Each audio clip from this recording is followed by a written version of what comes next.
ಈ ಪಾರ್ಕಿಂಗ್ ವ್ಯವಸ್ಥೆನ ಖಾಸಗಿಯವ್ರಿಗೆ ಕೊಟ್ಟಿದ್ದೇವೆ.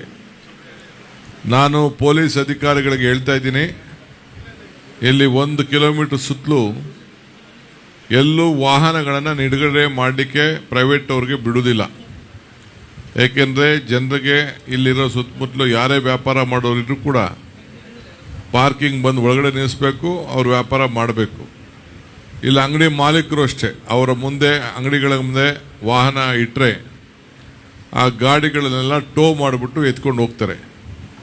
ಜನರಿಗೆ ಏನು ಎವೆನ್ಯೂ ರೋಡಲ್ಲಿ ಭಾಳ ದಟ್ಟಣೆ ಆಗಬಾರ್ದು. ಈ ಸುತ್ತಮುತ್ತಲು ಎಲ್ಲರೂ ಕೂಡ ಈ ಪಾರ್ಕಿಂಗ್ನ ಉಪಯೋಗಿಸ್ಬೇಕು. ಏನು ಜಾಸ್ತಿ ಚಾರ್ಜಸ್ ಏನು ನಾವು ಮಾಡಿಲ್ಲ, ಆದರೂ ಕಾಂಟ್ರಾಕ್ಟು ಟೆಂಡರ್ ಕೊಟ್ಟಿದ್ದೀವಿ, ಅವ್ರಿಗೂ ಅನುಕೂಲ ಆಗಬೇಕು. ನಾನು ಇಲ್ಲೇ ಹೇಳ್ತಾ ಇದ್ದೀನಿ, ಬೆಂಗಳೂರಿಗೆ ಹೊಸ ಟ್ರಾಫಿಕ್ ವಿಚಾರದಲ್ಲಿ ಮತ್ತು ಪಾರ್ಕಿಂಗ್ ವಿಚಾರದಲ್ಲಿ ಒಂದು ಹೊಸ ನೀತಿ ಕೂಡ ನಾವು ತರ್ತಾ ಇದ್ದೀವಿ.